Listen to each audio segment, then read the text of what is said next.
على رسلك ولا تخزنا يوم القيامة إنك لا تخلف الميعاد. Hikmah dari ibadah puasa, bahwasanya ibadah puasa mengajarkan kita untuk berakhlak mulia. Ya. Kata Nabi SAW, "Idza kana yaumu siyami ahadikum fala yarfuth wala yaskhab wa in sabbahu ahadun aw qatalahu falyaqul inni imru'un sha'im." Kalau salah seorang dari kalian sedang berpuasa, di hari dia sedang berpuasa, maka jangan dia berkata-kata kotor dan jangan dia teriak-teriak yang tidak ada faedahnya, teriak sini. Wa in sabbahu ahadun, kalau ada orang yang maki-maki dia, aw qatalahu, atau ngajak berantem, falyaqul inni imru'un sha'im, maka katakanlah saya sedang berpuasa. Saya sedang berpuasa.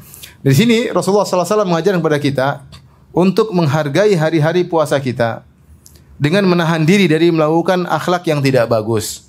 Di antaranya rafas, berkata-kata kotor, sakhab, teriak-teriak, seperti teriak mungkin di jalan, teriak-teriak yang enggak ada faedahnya. Ada orang sedang teriak-teriak, teriak sana, teriak sini, enggak ada faedahnya. Jangan dilakukan oleh sedang berpuasa. Bahkan kalau ada orang maki dia, jangan dia ladeni. Jangan dia ladeni. Dia katakan saya sedang berpuasa. Ada dua tafsiran ketika dia mengatakan saya sedang berpuasa. Ada yang mengatakan dia sampaikan kepada orang tersebut, tolong hormati saya sedang berpuasa. Jangan kau ganggu saya. Atau ada yang mengatakan dia ingatkan dirinya sendiri, kamu sedang puasa, tahan dirimu. Ya. Au qatalahu, atau ada yang mengajak berantem, maka jangan dia ladeni. Katakan pada dirinya, saya sedang berpuasa. Ya. Ini mengajarkan kepada kita bahwa orang berpuasa harus berakhlak yang mulia. Terkadang meskipun dia mampu untuk meladeni, dia mampu untuk membalas, dia tidak lakukan. Kenapa? Karena Allah Subhanahu wa taala, karena dia ingin menjaga kemurnian puasanya, dan puasanya tidak jangan diganggu dengan hal-hal yang tidak bermanfaat. Nah, ini kalau kita bawa dalam kehidupan kita perlu dengan akhlak seperti ini. Tidak semua kita ladeni. Allah sebutkan tentang ciri-ciri orang-orang yang beriman. Ya. Ketika berhadapan dengan orang-orang jahil, Allah mengatakan di antaranya, khudhil afwa wa'mur bil urfi wa a'rid 'anil jahilin. Khudhil afwa, yaitu ambillah sikap memaafkan. Wa'mur bil urfi, perintahkanlah, ajak orang pada kebaikan, wa a'rid 'anil jahilin, dan berpaling orang jahil. Allah suruh kita berpaling dari orang jahil. Banyak orang jahil, apalagi di zaman sekarang ini, yang mungkin mengganggu kita, yang mungkin buat kita jengkel, berpaling dari mereka, tidak usah diurusin. Allah juga sebutkan tentang sifat ibadur rahman, kata Allah Subhanahu wa taala, wa idza khatabahumul jahiluna qalu salama. Kalau mereka diajak ngomong sama orang-orang jahil yang menimbulkan kejengkelan, yang menimbulkan apa, qalu salama, maka mereka hanya menjawab dengan kata selamat, yaitu yang tidak diladeni. Yang penting mereka meninggalkan orang-orang jahil tersebut, ya.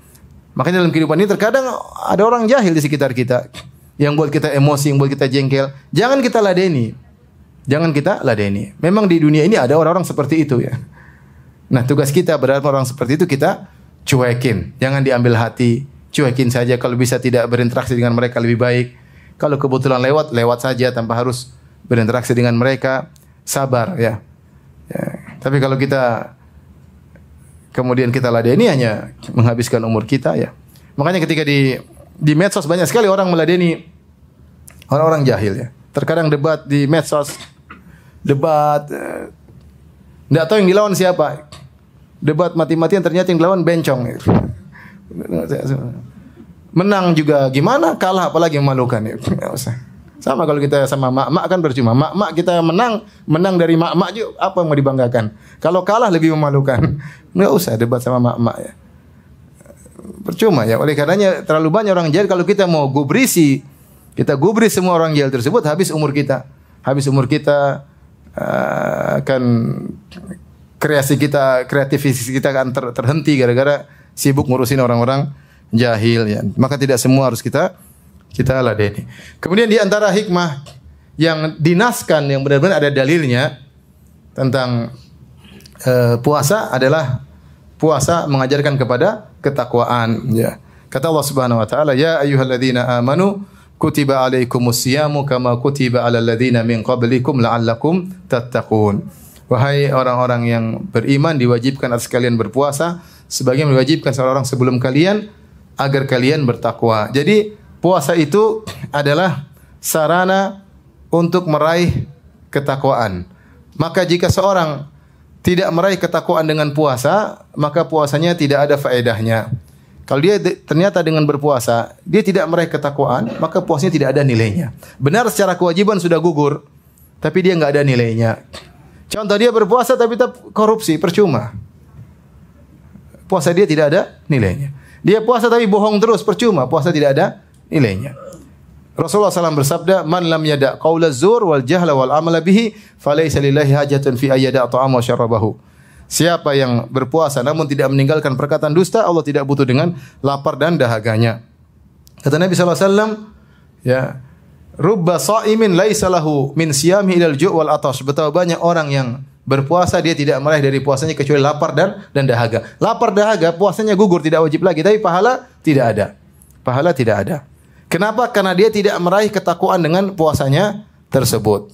Puasa mengajari kita untuk bertakwa. Makanya Jabir bin Abdullah berkata, "Idza sumta falyasum sam'uka wa basaruka wa lisanuk." Jika kau berpuasa, jangan lupa matamu juga puasa, telingamu juga puasa, lisanmu juga puasa. Jangan melihat yang haram, jangan mendengar yang haram, jangan ucapkan kata-kata yang haram. Itulah hakikat dari puasa, bukan sekedar tidak makan, tidak minum. Tidak makan dan tidak minum sarana untuk meraih ketakwaan, ya. Sarana untuk meraih ketakwaan, ya.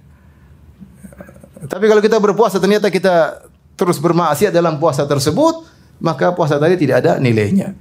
Yang kita dapatkan hanyalah lapar dan dahaga. Ini suatu hal yang sangat merugikan. Oleh karenanya dalam berpuasa kita berusaha puasa kita benar-benar sempurna, semaksimal mungkin.